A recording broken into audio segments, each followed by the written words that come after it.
Spinoza, le seul homme que l'Église a tenté de faire disparaître de l'histoire. Spinoza, l'homme que l'Église a tenté d'effacer de l'histoire. Imaginez un homme si dangereux pour les autorités religieuses qu'elles ont tenté de l'effacer complètement de l'histoire. Pas seulement le tuer, cela aurait été trop simple. Non, elles voulaient que son nom, ses idées, sa mémoire même soient balayées de la surface de la terre pour l'éternité. Cet homme était Baruch Spinoza. Et aujourd'hui, vous allez découvrir pourquoi un simple polisseur de lentilles est devenu l'ennemi numéro 1 de toutes les religions organisées de son époque. Mais avant de commencer cette histoire extraordinaire, si vous aimez les histoires inspirantes qui changent notre façon de voir le monde, n'oubliez pas de vous abonner à la chaîne pour ne manquer aucun moment de ces récits fascinants. Et dites-moi dans les commentaires, de quel pays regardez-vous cette vidéo et à quelle heure? J'adore savoir d'où viennent nos spectateurs. Si vous regardez sur votre téléphone,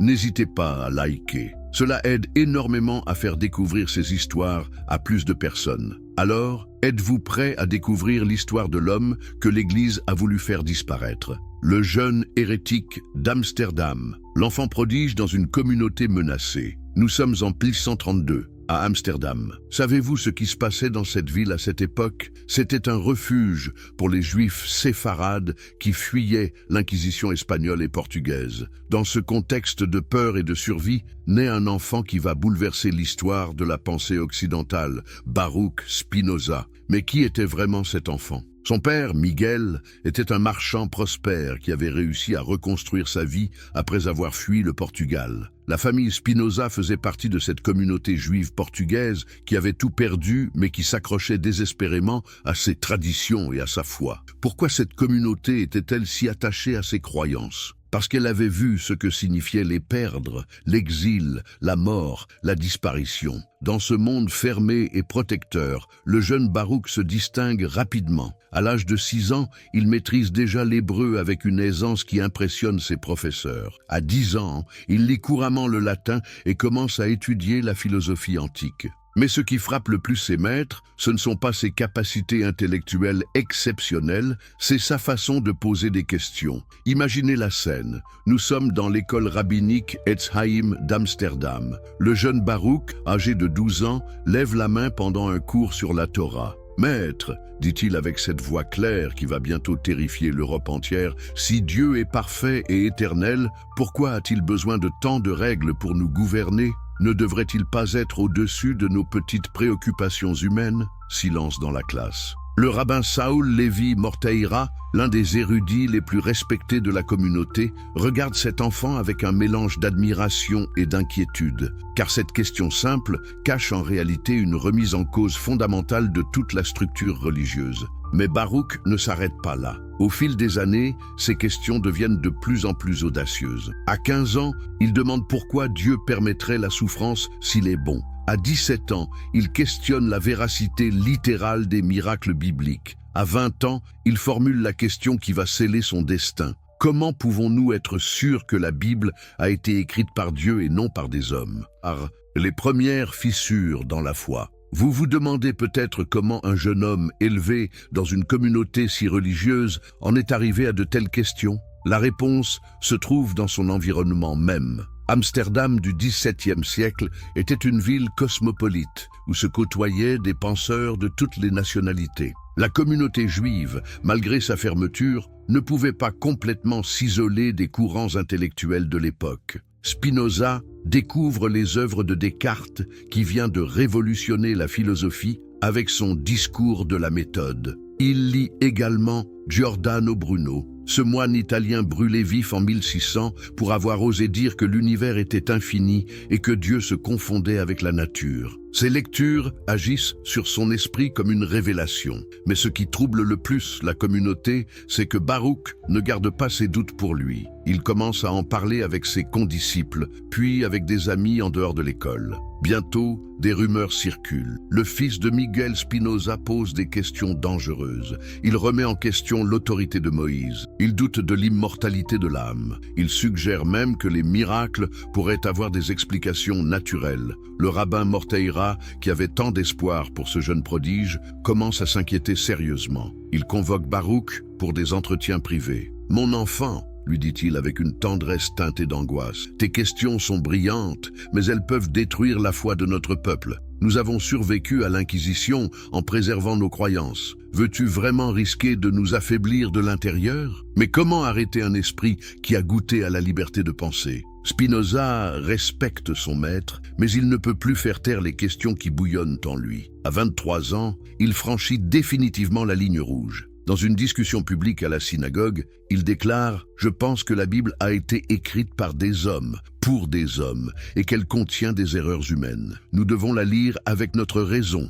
pas avec notre foi aveugle. L'explosion inévitable. Pouvez-vous imaginer l'effet de ces mots dans une communauté qui avait risqué sa vie pour préserver ses textes sacrés? C'était comme si quelqu'un avait jeté une bombe dans la synagogue. Les dirigeants de la communauté se réunissent d'urgence. Que faire de ce jeune homme qui menace l'existence même de leur foi? Ils tentent d'abord la persuasion. Des anciens respectés viennent voir Baruch pour lui expliquer les dangers de ses idées. « Mon fils, lui dit Isaac Aboab da Fonseca, le rabbin le plus vénéré de la communauté, tu es brillant, mais tu joues avec le feu. Nos ancêtres sont morts pour préserver cette foi. Veux-tu que leur sacrifice soit vain ?» Mais Spinoza, avec cette obstination qui caractérisera toute sa vie, répond « Respecter nos ancêtres ne signifie pas répéter leurs erreurs. Ils ont cherché la vérité selon leur époque. Moi, je la cherche selon la mienne. » Alors, on lui propose un compromis. On lui offre une rente annuelle de 1000 florins,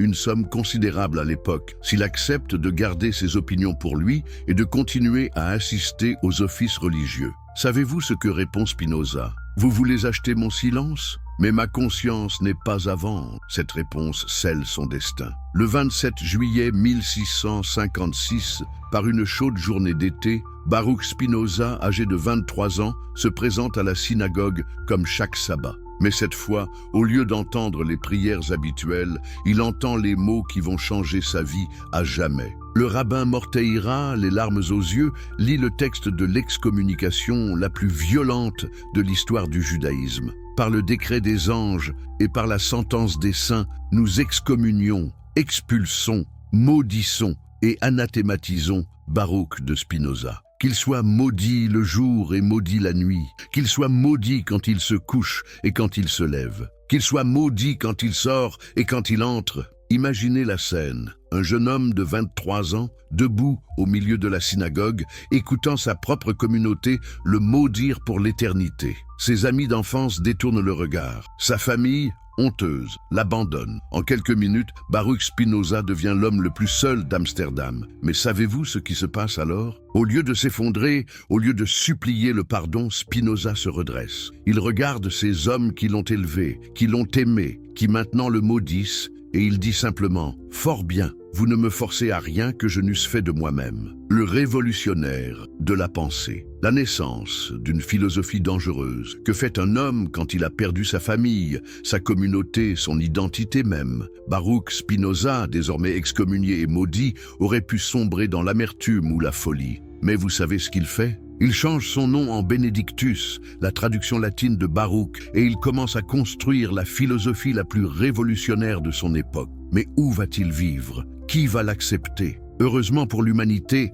Amsterdam était une ville tolérante où coexistaient différentes communautés. Spinoza trouve refuge chez des amis chrétiens libéraux, des ménonites qui prônent la tolérance religieuse. C'est dans ce nouvel environnement qu'il va développer ses idées les plus audacieuses. Imaginez Spinoza dans sa petite chambre, à la lueur d'une bougie, écrivant les mots qui vont bouleverser l'Europe. Deus sive natura, Dieu ou la nature. Ces trois mots vont déclencher une révolution intellectuelle. Mais que signifie-t-il exactement? Pour Spinoza, Dieu n'est pas un être séparé de la création, assis sur un trône céleste, jugeant et punissant les hommes. Non, Dieu est la nature elle-même. Il est la force qui fait tourner les planètes, qui fait pousser les fleurs, qui régit les lois de la physique. Il n'y a pas deux substances dans l'univers, Dieu d'un côté, la nature de l'autre, mais une seule substance infinie dont nous faisons tous partie. Vous rendez-vous compte de ce que cela implique? Si Dieu est la nature, alors il ne peut pas intervenir dans le monde par des miracles,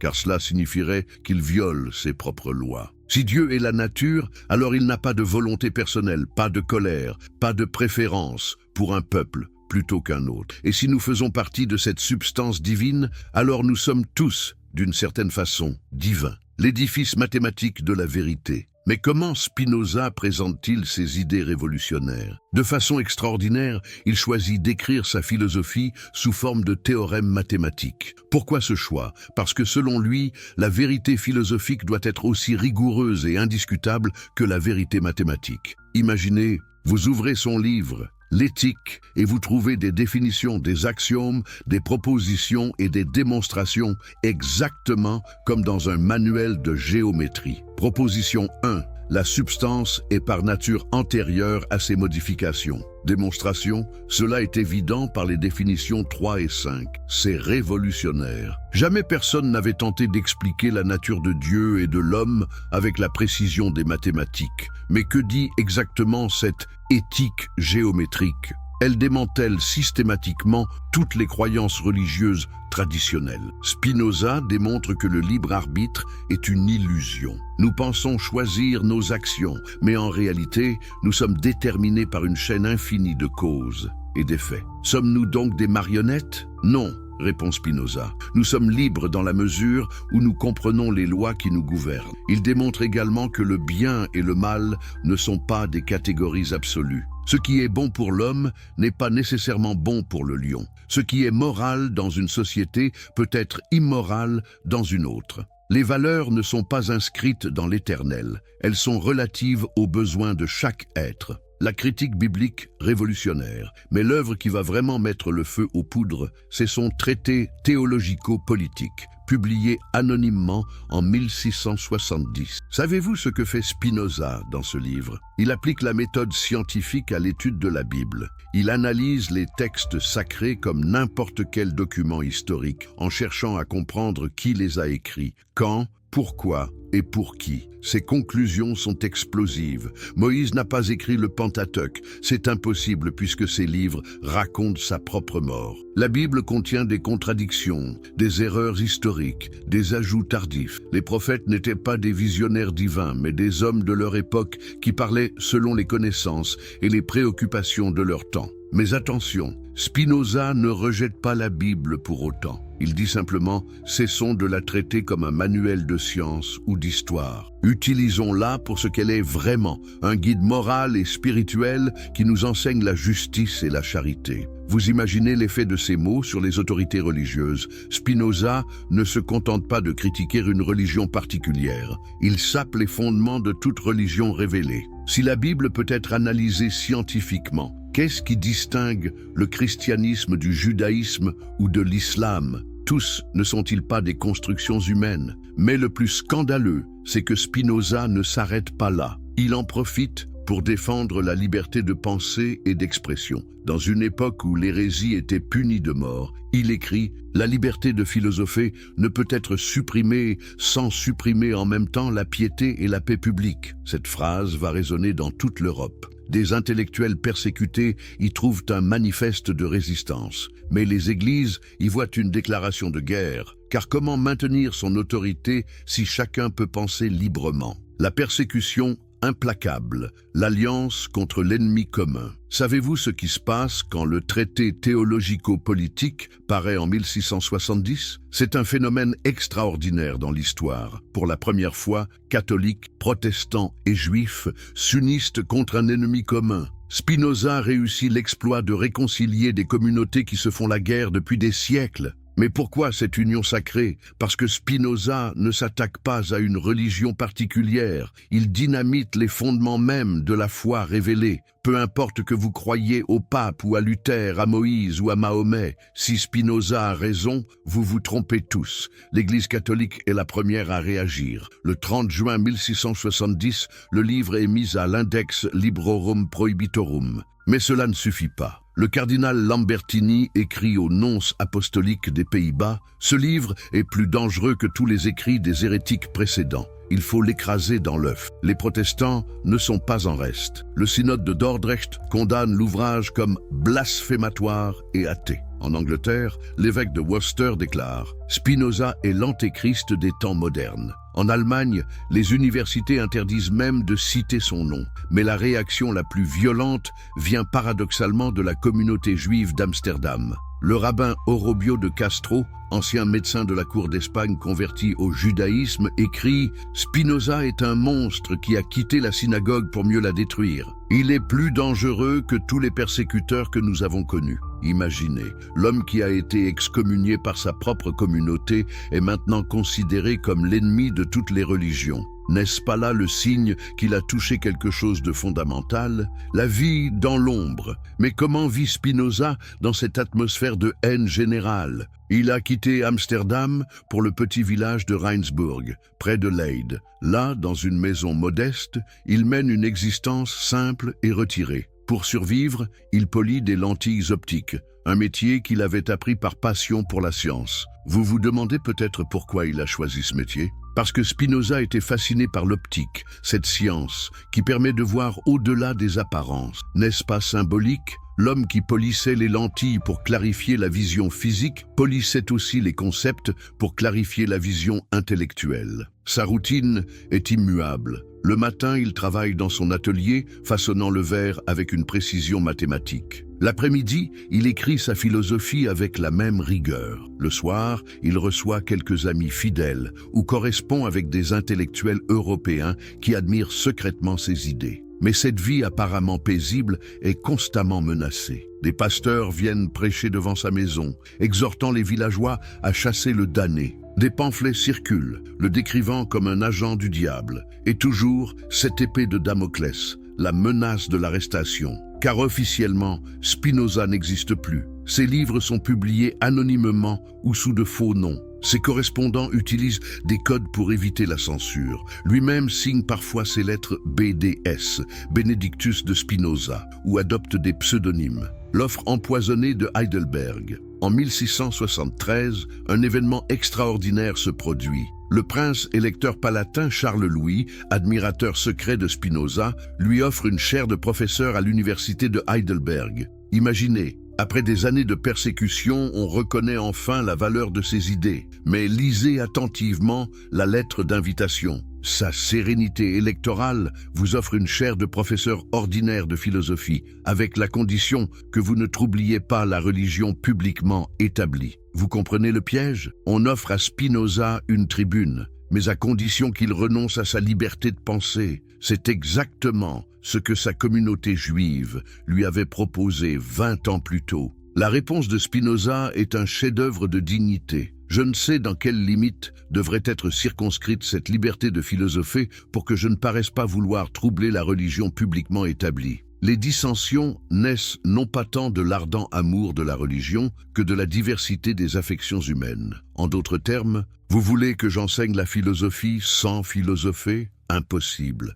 Et d'ailleurs, ce ne sont pas les idées qui créent les troubles, mais les passions humaines. Spinoza refuse. Il préfère rester libre dans sa petite maison de Rijnsburg plutôt que d'être prisonnier dans un palais universitaire. N'est-ce pas là la définition même de la liberté intellectuelle? La tentative d'assassinat. Mais l'épisode le plus dramatique de cette persécution se produit en 1660. Spinoza a maintenant 28 ans et ses idées commencent à se répandre, malgré l'interdiction. Un soir, alors qu'il sort de chez un ami à Amsterdam, un homme s'approche de lui dans la rue sombre. « Êtes-vous Spinoza le maudit ?» demande l'inconnu. « Je suis Spinoza », répond simplement le philosophe. L'homme sort alors un poignard et se jette sur lui. Spinoza parvient à esquiver, mais la lame déchire son manteau. L'agresseur disparaît dans la nuit. Savez-vous ce que fait Spinoza? Il conserve ce manteau déchiré jusqu'à sa mort, comme un rappel constant que la recherche de la vérité peut coûter la vie. Il écrit à un ami: « Cette cicatrice sur mon vêtement me rappelle chaque jour que les hommes haïssent plus la vérité que leurs propres erreurs. » Mais qui était cet assassin? Probablement un fanatique religieux convaincu qu'il rendait service à Dieu en tuant l'hérétique. Car c'est cela la vraie tragédie. Cet homme pensait sincèrement bien faire. Il croyait que tuer Spinoza était un acte pieux. Cette tentative d'assassinat marque un tournant. Spinoza comprend qu'il ne peut plus jamais se sentir en sécurité. Il devient encore plus discret, encore plus secret. Ses amis l'encouragent à quitter les Pays-Bas, mais il refuse. « Si je fuis, Qui continuera le combat pour la liberté de penser? Alors, face à cette persécution implacable, que fait Spinoza? Il continue à écrire, il continue à penser, il continue à être libre coûte que coûte, car il a compris quelque chose de fondamental. On peut emprisonner un homme, on peut le tuer, mais on ne peut pas tuer une idée dont l'heure est venue. Et cette idée, c'est que la vérité vaut tous les sacrifices, même celui de sa propre vie. Spinoza, l'homme que l'Église a tenté d'effacer de l'histoire. Introduction. Imaginez un homme si dangereux pour les autorités religieuses qu'elles ont tenté de l'effacer complètement de l'histoire. Pas seulement le tuer, cela aurait été trop simple. Non, elles voulaient que son nom, ses idées, sa mémoire même, soient balayés de la surface de la terre pour l'éternité. Cet homme était Baruch Spinoza. Et aujourd'hui, vous allez découvrir pourquoi un simple polisseur de lentilles est devenu l'ennemi numéro 1 de toutes les religions organisées de son époque. Mais avant de commencer cette histoire extraordinaire, si vous aimez les histoires inspirantes qui changent notre façon de voir le monde, n'oubliez pas de vous abonner à la chaîne pour ne manquer aucun moment de ces récits fascinants. Et dites-moi dans les commentaires, de quel pays regardez-vous cette vidéo et à quelle heure? J'adore savoir d'où viennent nos spectateurs. Si vous regardez sur votre téléphone, n'hésitez pas à liker. Cela aide énormément à faire découvrir ces histoires à plus de personnes. Alors, êtes-vous prêt à découvrir l'histoire de l'homme que l'Église a voulu faire disparaître? Le jeune hérétique d'Amsterdam, l'enfant prodige dans une communauté menacée. Nous sommes en 1632. À Amsterdam. Savez-vous ce qui se passait dans cette ville à cette époque? C'était un refuge pour les juifs séfarades qui fuyaient l'inquisition espagnole et portugaise. Dans ce contexte de peur et de survie, naît un enfant qui va bouleverser l'histoire de la pensée occidentale, Baruch Spinoza. Mais qui était vraiment cet enfant? Son père, Miguel, était un marchand prospère qui avait réussi à reconstruire sa vie après avoir fui le Portugal. La famille Spinoza faisait partie de cette communauté juive portugaise qui avait tout perdu, mais qui s'accrochait désespérément à ses traditions et à sa foi. Pourquoi cette communauté était-elle si attachée à ses croyances? Parce qu'elle avait vu ce que signifiaient les perdre, l'exil, la mort, la disparition. Dans ce monde fermé et protecteur, le jeune Baruch se distingue rapidement. À l'âge de 6 ans, il maîtrise déjà l'hébreu avec une aisance qui impressionne ses professeurs. À 10 ans, il lit couramment le latin et commence à étudier la philosophie antique. Mais ce qui frappe le plus ses maîtres, ce ne sont pas ses capacités intellectuelles exceptionnelles, c'est sa façon de poser des questions. Imaginez la scène. Nous sommes dans l'école rabbinique Etz Haïm d'Amsterdam. Le jeune Baruch, âgé de 12 ans, lève la main pendant un cours sur la Torah. « Maître, dit-il avec cette voix claire qui va bientôt terrifier l'Europe entière, si Dieu est parfait et éternel, pourquoi a-t-il besoin de tant de règles pour nous gouverner ? Ne devrait-il pas être au-dessus de nos petites préoccupations humaines? » Silence dans la classe. Le rabbin Saoul Lévi Morteira, l'un des érudits les plus respectés de la communauté, regarde cet enfant avec un mélange d'admiration et d'inquiétude, car cette question simple cache en réalité une remise en cause fondamentale de toute la structure religieuse. Mais Baruch ne s'arrête pas là. Au fil des années, ces questions deviennent de plus en plus audacieuses. À 15 ans, il demande pourquoi Dieu permettrait la souffrance s'il est bon. À 17 ans, il questionne la véracité littérale des miracles bibliques. À 20 ans, il formule la question qui va sceller son destin. Comment pouvons-nous être sûrs que la Bible a été écrite par Dieu et non par des hommes? Par les premières fissures dans la foi. Vous vous demandez peut-être comment un jeune homme élevé dans une communauté si religieuse en est arrivé à de telles questions.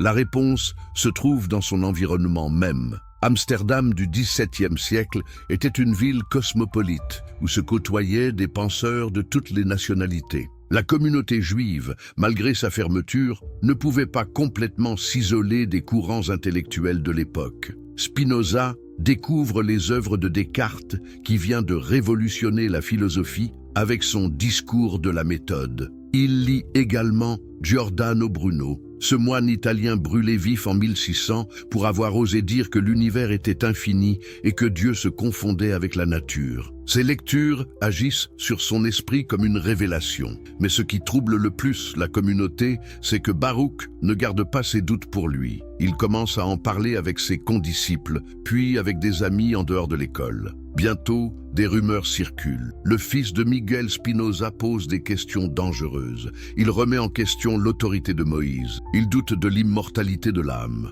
Il suggère même que les miracles pourraient avoir des explications naturelles. Le rabbin Morteira, qui avait tant d'espoir pour ce jeune prodige, commence à s'inquiéter sérieusement. Il convoque Baruch pour des entretiens privés. « Mon enfant », lui dit-il avec une tendresse teintée d'angoisse. « Tes questions sont brillantes, mais elles peuvent détruire la foi de notre peuple. Nous avons survécu à l'Inquisition en préservant nos croyances. Veux-tu vraiment risquer de nous affaiblir de l'intérieur? Mais comment arrêter un esprit qui a goûté à la liberté de penser ?» Spinoza respecte son maître, mais il ne peut plus faire taire les questions qui bouillonnent en lui. À 23 ans, il franchit définitivement la ligne rouge. Dans une discussion publique à la synagogue, il déclare « Je pense que la Bible a été écrite par des hommes, pour des hommes, et qu'elle contient des erreurs humaines. Nous devons la lire avec notre raison, pas avec notre foi aveugle. » L'explosion inévitable. Pouvez-vous imaginer l'effet de ces mots dans une communauté qui avait risqué sa vie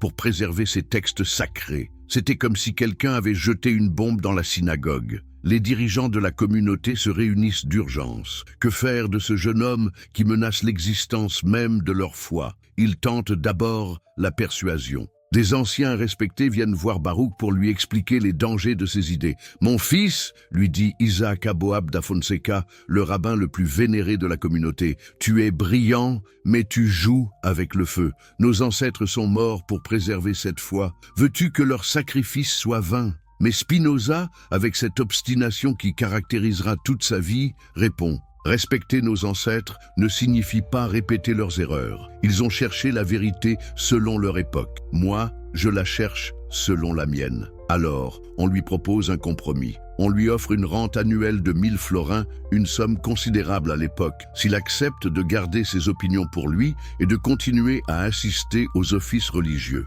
Savez-vous ce que répond Spinoza ? Vous voulez acheter mon silence ? Mais ma conscience n'est pas à vendre. Cette réponse scelle son destin. Le 27 juillet 1656, par une chaude journée d'été, Baruch Spinoza, âgé de 23 ans, se présente à la synagogue comme chaque sabbat. Mais cette fois, au lieu d'entendre les prières habituelles, il entend les mots qui vont changer sa vie à jamais. Le rabbin Morteira, les larmes aux yeux, lit le texte de l'excommunication la plus violente de l'histoire du judaïsme. Par le décret des anges et par la sentence des saints, nous excommunions, expulsons, maudissons et anathématisons Baruch de Spinoza. Qu'il soit maudit le jour et maudit la nuit, qu'il soit maudit quand il se couche et quand il se lève, qu'il soit maudit quand il sort et quand il entre. Imaginez la scène, un jeune homme de 23 ans, debout au milieu de la synagogue, écoutant sa propre communauté le maudire pour l'éternité. Ses amis d'enfance détournent le regard. Sa famille, honteuse, l'abandonne. En quelques minutes, Baruch Spinoza devient l'homme le plus seul d'Amsterdam. Mais savez-vous ce qui se passe alors? Au lieu de s'effondrer, au lieu de supplier le pardon, Spinoza se redresse. Il regarde ces hommes qui l'ont élevé, qui l'ont aimé, qui maintenant le maudissent, et il dit simplement « Fort bien, vous ne me forcez à rien que je n'eusse fait de moi-même. » Le révolutionnaire de la pensée. La naissance d'une philosophie dangereuse. Que fait un homme quand il a perdu sa famille, sa communauté, son identité même? Baruch Spinoza, désormais excommunié et maudit, aurait pu sombrer dans l'amertume ou la folie. Mais vous savez ce qu'il fait? Il change son nom en Benedictus, la traduction latine de Baruch, et il commence à construire la philosophie la plus révolutionnaire de son époque. Mais où va-t-il vivre? Qui va l'accepter? Heureusement pour l'humanité, Amsterdam était une ville tolérante où coexistaient différentes communautés. Spinoza trouve refuge chez des amis chrétiens libéraux, des ménonites qui prônent la tolérance religieuse. C'est dans ce nouvel environnement qu'il va développer ses idées les plus audacieuses. Imaginez Spinoza dans sa petite chambre, à la lueur d'une bougie, écrivant les mots qui vont bouleverser l'Europe. Deus sive natura. Dieu ou la nature. Ces trois mots vont déclencher une révolution intellectuelle. Mais que signifie-t-il exactement? Pour Spinoza, Dieu n'est pas un être séparé de la création, assis sur un trône céleste, jugeant et punissant les hommes. Non, Dieu est la nature elle-même. Il est la force qui fait tourner les planètes, qui fait pousser les fleurs, qui régit les lois de la physique. Il n'y a pas deux substances dans l'univers, Dieu d'un côté, la nature de l'autre, mais une seule substance infinie dont nous faisons tous partie. Vous rendez-vous compte de ce que cela implique? Si Dieu est la nature, alors il ne peut pas intervenir dans le monde par des miracles, car cela signifierait qu'il viole ses propres lois. Si Dieu est la nature,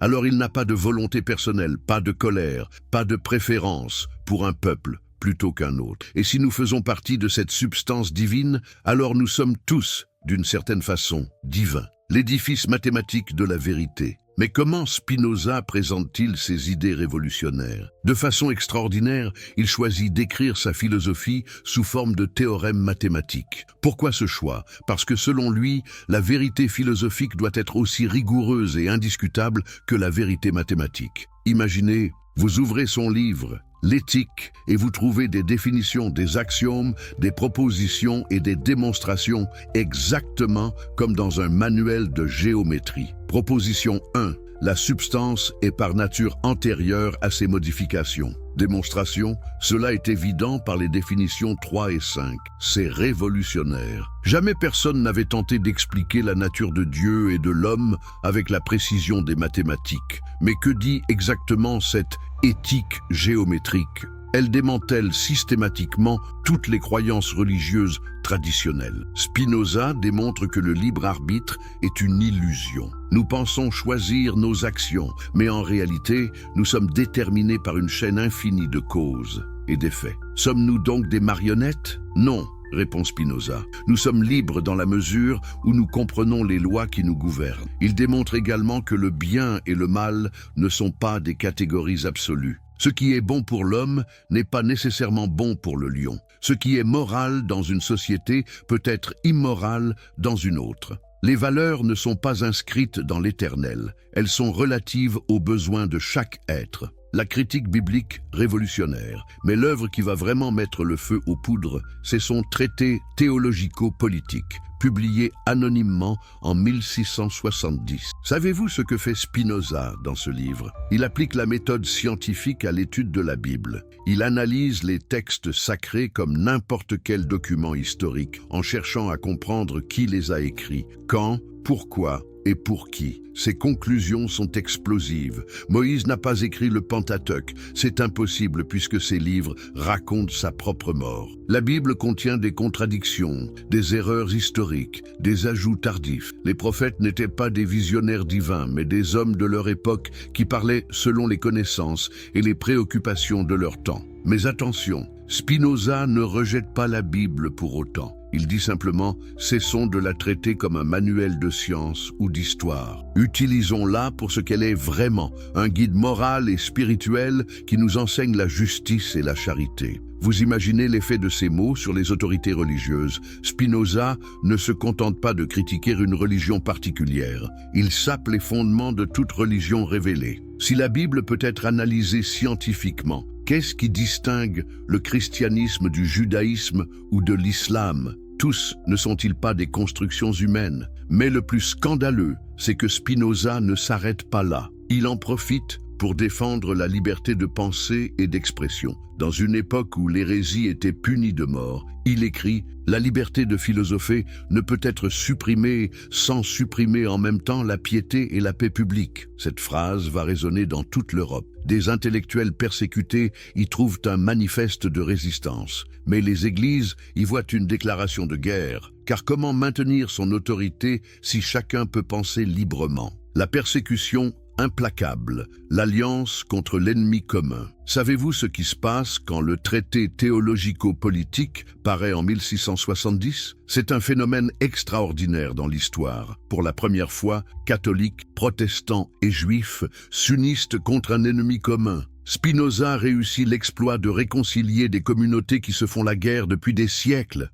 Mais pourquoi cette union sacrée? Parce que Spinoza ne s'attaque pas à une religion particulière, il dynamite les fondements mêmes de la foi révélée. Peu importe que vous croyiez au pape ou à Luther, à Moïse ou à Mahomet, si Spinoza a raison, vous vous trompez tous. L'Église catholique est la première à réagir. Le 30 juin 1670, le livre est mis à l'Index Librorum Prohibitorum. Mais cela ne suffit pas. Le cardinal Lambertini écrit au nonce apostolique des Pays-Bas « Ce livre est plus dangereux que tous les écrits des hérétiques précédents. Il faut l'écraser dans l'œuf. Les protestants ne sont pas en reste. Le synode de Dordrecht condamne l'ouvrage comme blasphématoire et athée. En Angleterre, l'évêque de Worcester déclare « Spinoza est l'antéchrist des temps modernes ». En Allemagne, les universités interdisent même de citer son nom. Mais la réaction la plus violente vient paradoxalement de la communauté juive d'Amsterdam. Le rabbin Orobio de Castro,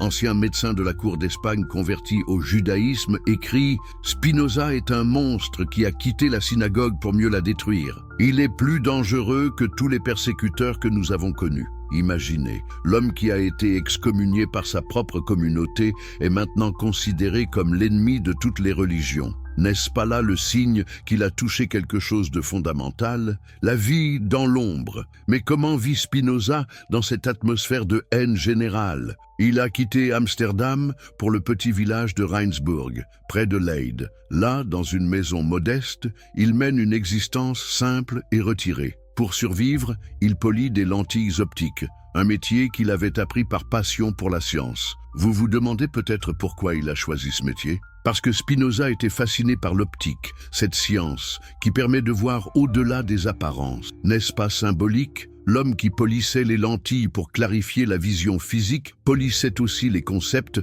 pour clarifier la vision intellectuelle. Sa routine est immuable. Le matin, il travaille dans son atelier, façonnant le verre avec une précision mathématique. L'après-midi, il écrit sa philosophie avec la même rigueur. Le soir, il reçoit quelques amis fidèles ou correspond avec des intellectuels européens qui admirent secrètement ses idées. Mais cette vie apparemment paisible est constamment menacée. Des pasteurs viennent prêcher devant sa maison, exhortant les villageois à chasser le damné. Des pamphlets circulent, le décrivant comme un agent du diable. Et toujours, cette épée de Damoclès, la menace de l'arrestation. Car officiellement, Spinoza n'existe plus. Ses livres sont publiés anonymement ou sous de faux noms. Ses correspondants utilisent des codes pour éviter la censure. Lui-même signe parfois ses lettres BDS, Benedictus de Spinoza, ou adopte des pseudonymes. L'offre empoisonnée de Heidelberg. En 1673, un événement extraordinaire se produit. Le prince électeur palatin Charles-Louis,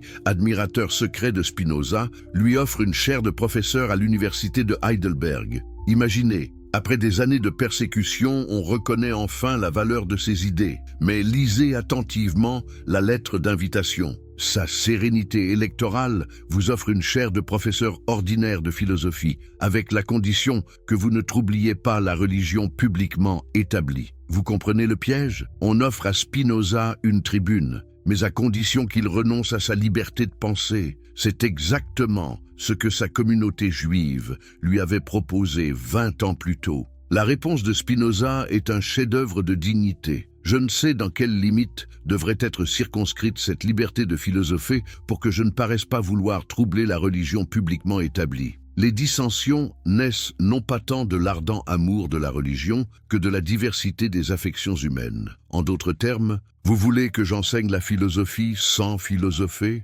Impossible. Et d'ailleurs, ce ne sont pas les idées qui créent les troubles, mais les passions humaines. Spinoza refuse. Il préfère rester libre dans sa petite maison de Rijnsburg plutôt que d'être prisonnier dans un palais universitaire. N'est-ce pas là la définition même de la liberté intellectuelle? La tentative d'assassinat. Mais l'épisode le plus dramatique de cette persécution se produit en 1660. Spinoza a maintenant 28 ans et ses idées commencent à se répandre malgré l'interdiction. Un soir, alors qu'il sort de chez un ami à Amsterdam, un homme s'approche de lui dans la rue sombre. « Êtes-vous Spinoza le maudit ?» demande l'inconnu. Je suis Spinoza, répond simplement le philosophe. L'homme sort alors un poignard et se jette sur lui. Spinoza parvient à esquiver, mais la lame déchire son manteau. L'agresseur disparaît dans la nuit. Savez-vous ce que fait Spinoza? Il conserve ce manteau déchiré jusqu'à sa mort, comme un rappel constant que la recherche de la vérité peut coûter la vie. Il écrit à un ami: « Cette cicatrice sur mon vêtement me rappelle chaque jour que les hommes haïssent plus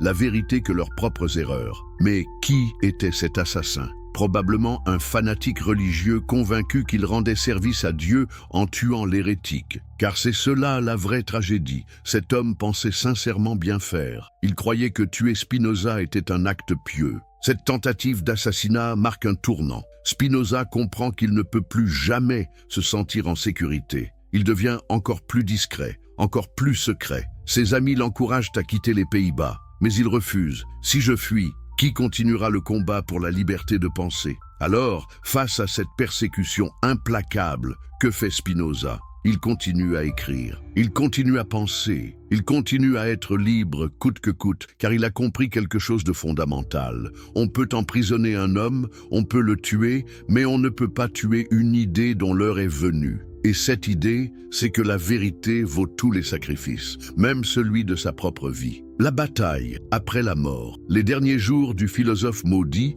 nous voici arrivés au 21 février 1677. Dans une petite maison de La Haye, un homme de 44 ans tousse violemment. Ses poumons, affaiblis par des années de travail avec la poussière de verre, ne peuvent plus le porter. Cet homme, c'est Benedictus de Spinoza, et il va mourir dans quelques heures. Mais savez-vous ce qui se passe dans les derniers moments de sa vie? Son ami et médecin, Georg Hermann Schuller, est à son chevet. Spinoza, malgré sa faiblesse, discute encore de philosophie. Il explique calmement pourquoi la mort ne doit pas nous effrayer. La mort n'est rien pour nous, puisque nous faisons partie de la substance éternelle. Et puis, vers 2 heures de l'après-midi, alors que sa logeuse préparait le repas du dimanche, Spinoza s'endort pour la dernière fois. Pas de dernier sacrement, pas de confession, pas de repentir. Il meurt comme il a vécu, libre et cohérent avec ses idées. Mais que se passe-t-il immédiatement après sa mort? Un événement extraordinaire. Ses amis les plus proches, Schuller,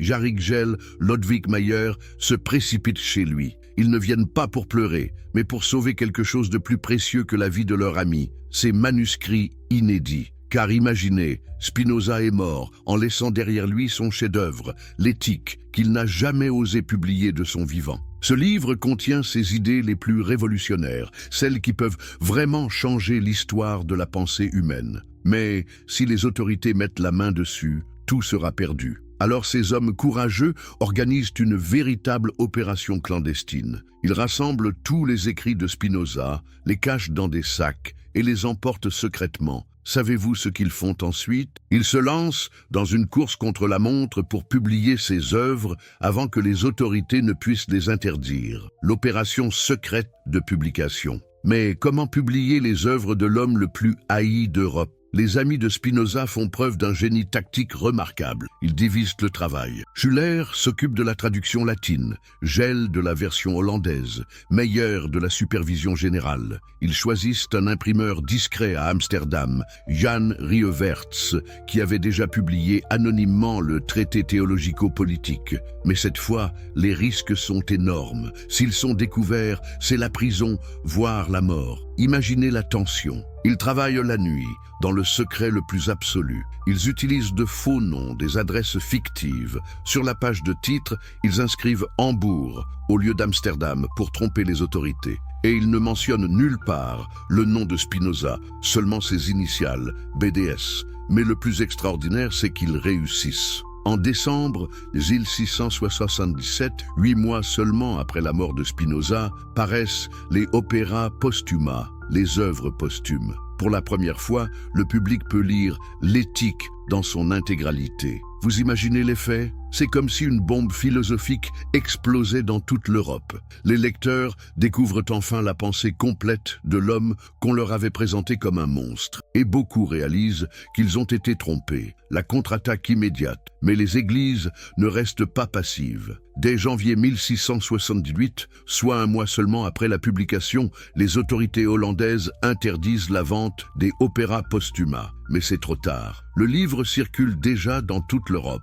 Alors commence une véritable guerre souterraine. D'un côté, les autorités religieuses organisent une campagne systématique pour détruire tous les exemplaires. De l'autre, un réseau secret de libraires et d'intellectuels se met en place pour diffuser clandestinement les œuvres. Savez-vous ce qui se passe à Paris? Le cardinal de Noailles fait brûler publiquement tous les exemplaires saisis. À Rome, le pape Innocent XI ordonne que quiconque possède un livre de Spinoza soit automatiquement excommunié. En Allemagne, les universités interdisent même de prononcer son nom. Mais voici le paradoxe. Plus on interdit Spinoza, plus il devient célèbre. Chaque autodafé attire l'attention sur ses idées. Chaque condamnation suscite la curiosité. Les gens se demandent « Que peut-il y avoir de si dangereux dans les écrits de cet homme ?» Et c'est ainsi que commence ce qu'on pourrait appeler l'effet Spinoza. L'interdiction crée la fascination. Les exemplaires clandestins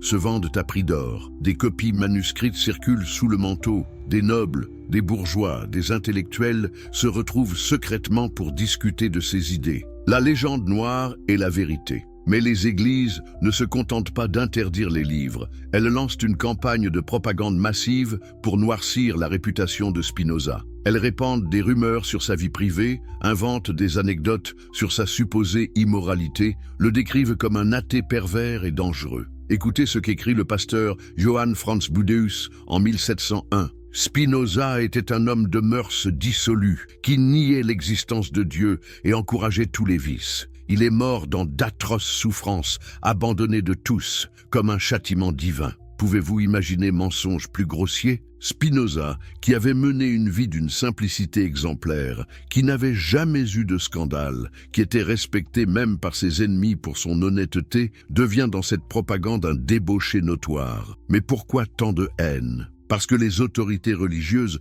ont compris que Spinoza représentait un danger mortel pour leur pouvoir. Ses idées sur la liberté de penser, sur la critique rationnelle des textes sacrés, sur la séparation entre philosophie et religion, sapaient les fondements mêmes de leur autorité. Et le plus terrifiant pour elle, c'est que ces idées commençaient à se répandre. En France, des intellectuels comme Fontenelle et Bayle s'inspirent secrètement de Spinoza. En Allemagne, Leibniz, malgré ses critiques publiques, entretient une correspondance fascinée avec les disciples du philosophe. En Angleterre, des penseurs comme John Toland développent des idées très proches des siennes, les gardiens de la flamme. Mais qui sont ces hommes et ces femmes qui risquent leur réputation, leur liberté, parfois leur vie, pour préserver et diffuser les idées de Spinoza? Ils forment un réseau secret qu'on appelle parfois les spinozistes clandestins. Il y a d'abord ses amis directs, Schuller, qui continue à correspondre avec des intellectuels européens pour expliquer la vraie pensée de Spinoza.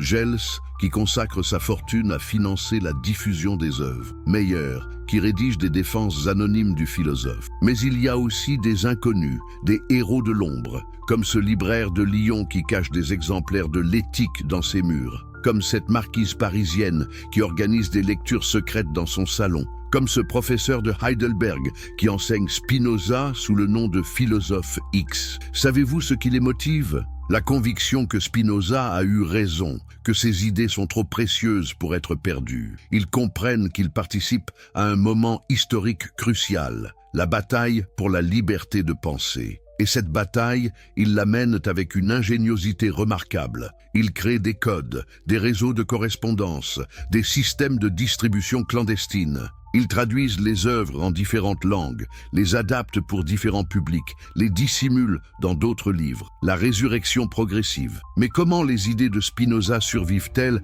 à 2 siècles de persécution? Grâce à cette résistance souterraine d'abord, mais aussi grâce à un phénomène plus profond. Ces idées correspondaient à une évolution inéluctable de la pensée humaine. Au XVIIIe siècle, les philosophes des Lumières redécouvrent Spinoza. Voltaire, malgré ses critiques, reconnaît son génie. Diderot s'en inspire pour l'encyclopédie. D'Holbach développe un matérialisme qui doit beaucoup au spinozisme. Mais c'est surtout en Allemagne que se produit la vraie résurrection. Lessing, l'un des plus grands esprits du siècle, déclare « Il n'y a pas d'autre philosophie que celle de Spinoza ». Herder voit en lui le précurseur d'une nouvelle vision du monde. Goethe le considère comme son maître spirituel. Et puis vient le moment décisif. En 1785, Friedrich Heinrich Jacobi révèle que Lessing était spinoziste. C'est un scandale. Lessing, le père de la littérature allemande, le défenseur de la tolérance, était un disciple de l'athée maudit. Cette révélation déclenche ce qu'on appelle